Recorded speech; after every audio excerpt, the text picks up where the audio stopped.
Violence expert Gavin DeBecker calls intimate partner homicide the most preventable type of murder. What are your thoughts?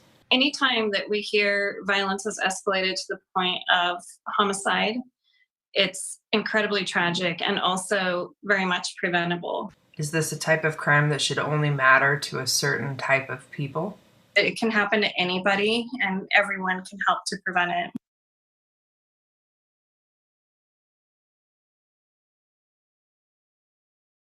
On Friday, March 25th, 20-year-old Sandra Robles went over to her boyfriend's house. Sometime later that evening or night, they started drinking, and it's believed that early in the morning, Saturday morning, 26-year-old Daniel Padilla wanted to use her vape pen, and she said no. It's believed that he ferociously grabbed it out of her hand, and in response to that, Sandra hit him and pushed him. Padilla said that after she hit and pushed him, he grabbed her neck with his right hand and started to choke her. When Sandra fell to the ground, Padilla didn't stop his attack. In fact, he told police that he started punching her in the face.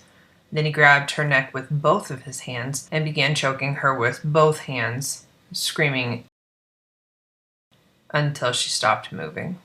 They say Sandra and Padilla were drinking, then got in a fight over a broken vape cartridge. He told officers that he then confirmed that she was dead by putting his hand over her mouth and plugging her nose to see if she would gasp for air. When she didn't respond, he decided to confess to her murder. So he took a couple of shots of alcohol, sent 2 text messages to family, letting them know that he had just killed somebody and wouldn't be seeing them for a while, and then dialed 911. To the dispatcher, he reported that he had just strangled his girlfriend and needed to be taken into custody. When Orem police officers arrived on the scene, they found Padilla in the living room of this basement apartment, facing away from them, on his knees, with his hands behind his head, and they noted that his hands were bloody. They began looking for the victim and found Sandra in a bedroom, not conscious or breathing. Officers attempted life-saving measures. Paramedics, when they got there, continued to attempt life-saving measures and then declared her dead on the scene.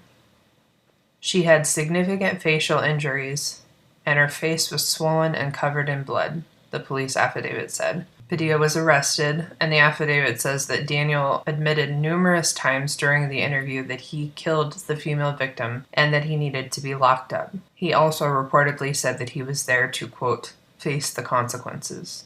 He's currently booked in the Utah County Jail on first-degree murder charges. A Mexican national, he's also being detained on an ICE hold by Immigration Customs Enforcement. Judge James Brady found him to be a flight risk as well.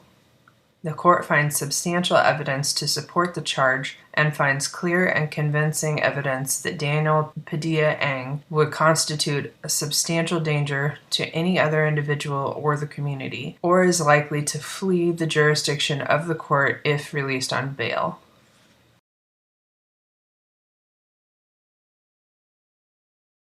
The two had only been dating for 4 months, but the family says the toxic behavior was clear.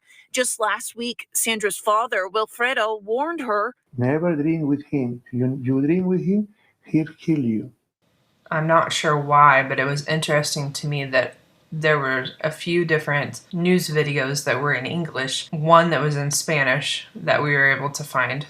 And that one, I learned much more about this relationship with than any of the ones in English. The ones in English were just concerned mainly with explaining the fact that there was a murder and kind of that shock and awe feature, and then they were done. Whereas the Spanish one actually talked to the family more about the relationship, and I appreciated that. Here's a clip from that.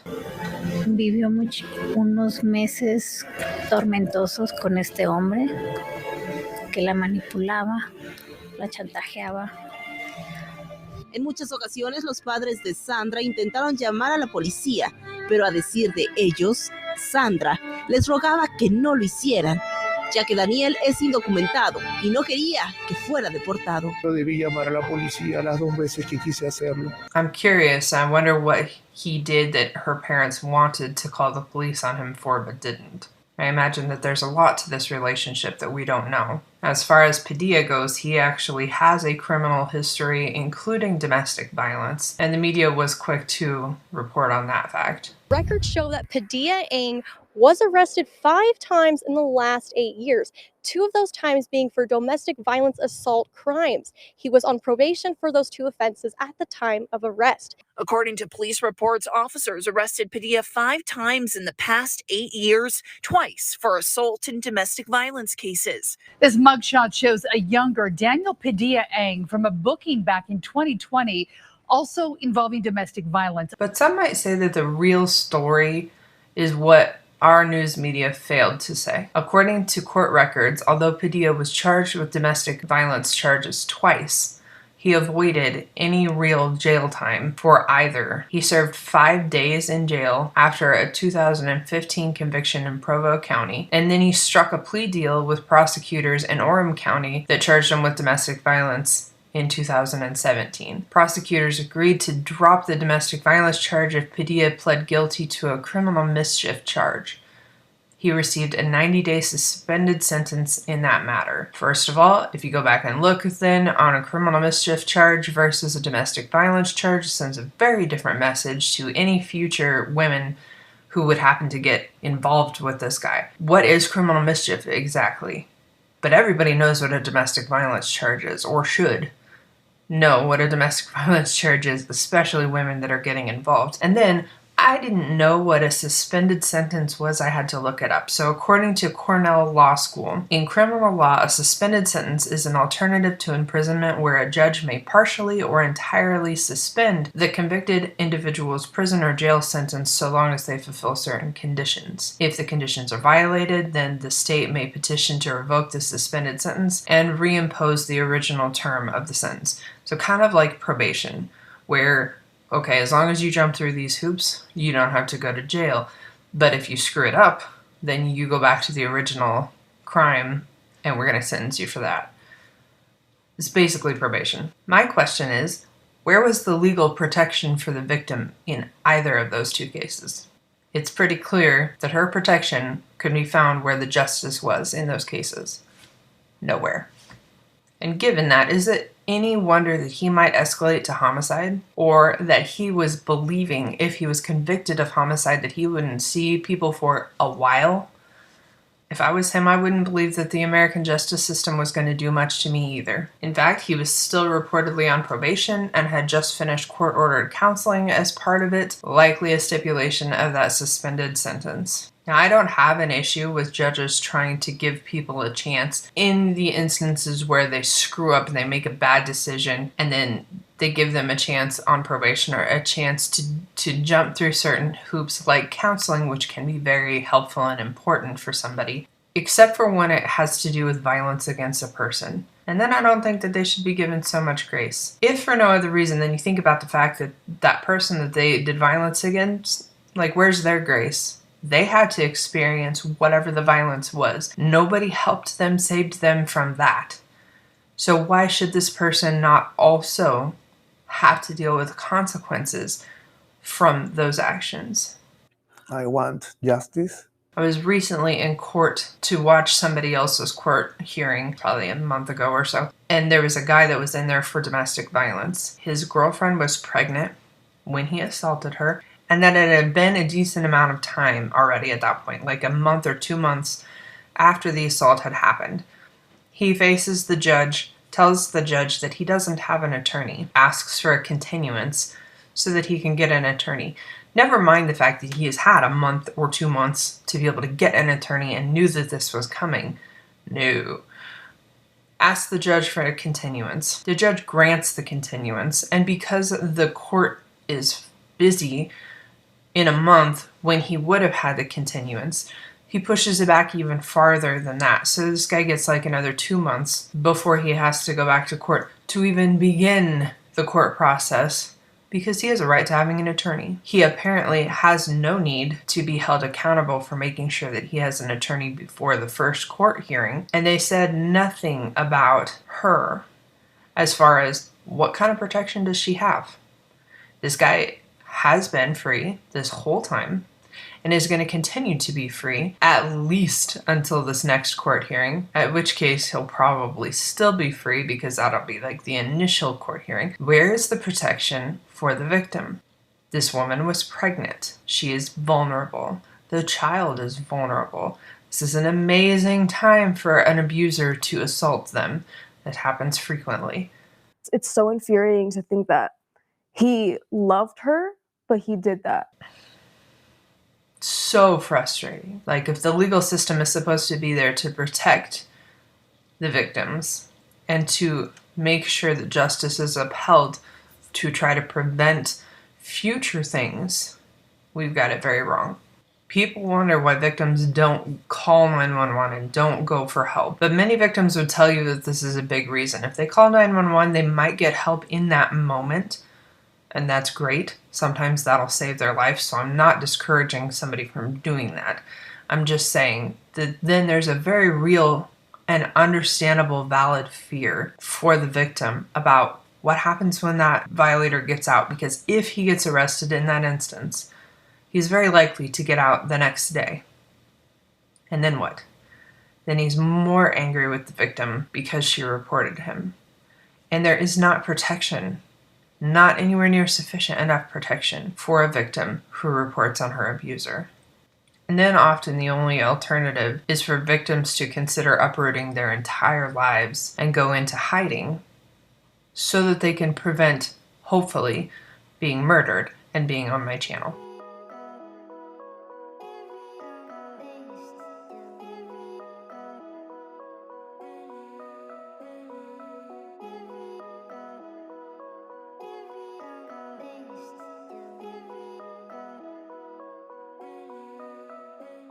And that's not justice. It's not justice that this guy gets to roam around for a few months totally free, and she should probably be in hiding because it's a very dangerous time when you're pregnant. She, or anybody that's a victim, would need to consider leaving their job, consider pulling their kids from school, consider moving their home, etc., so that they can go into hiding while the perpetrator gets to continue life as usual with the looming fact of court happening sometime. And when our justice system is like that, and they go through that, and they get deals, and they get pled down, why would they believe that there's going to be any real action taken against them? Why would they not escalate? He's a monster.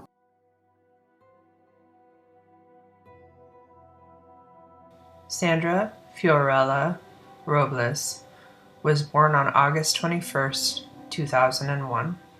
Her family affectionately referred to her as China. Robles' family remembers her for her happy spirit, her love for the color pink, and how she was kind to those around her. She was free, she was like laughing. I'm grateful that I knew her. I love you forever. Since I saw you as a child, you filled me with joy, my sweet Bella. And you only stayed 20 years. You don't know how bad I feel, just knowing that I couldn't protect you from the savage who killed you, Sandra's father wrote in a post. This is the last birthday. Oh, I'm not going to see her anymore. I'm not going to hear her. I'm not going to give her hugs anymore. Sisters Julie and Sandra Robles had a tradition to hug each other every morning. On Friday, Julie hugged Sandra for the last time. I really wish it was all just one big nightmare.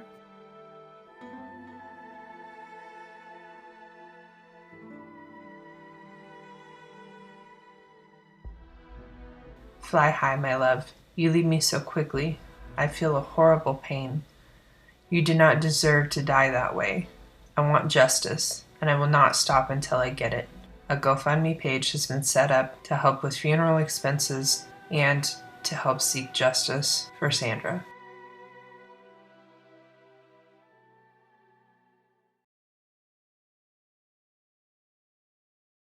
They think, oh, he's so nice, he loves me. No, that's why he's jealous and he's controlling, but well, he got mad and he pushed me, but well, that's his step, The family is wanting to start a foundation in her name to help victims of domestic violence. And I'm angry for them because, like so many other cases that I've talked about on this channel, if our criminal justice system worked the way that it's supposed to, this murder never should have happened. He shouldn't have been here to commit it.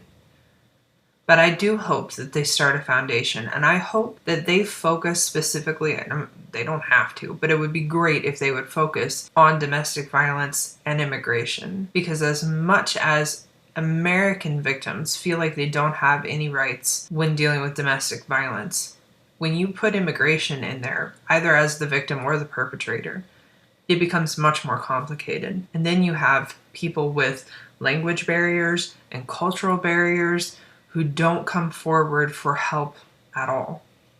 And they need somebody to advocate for them. They're not alone, and that they should just reach out and get help before it's too late or before things get bad, because it's always going to escalate. Liz Solis with the Utah Domestic Violence Coalition says signs of domestic violence can seem subtle at first.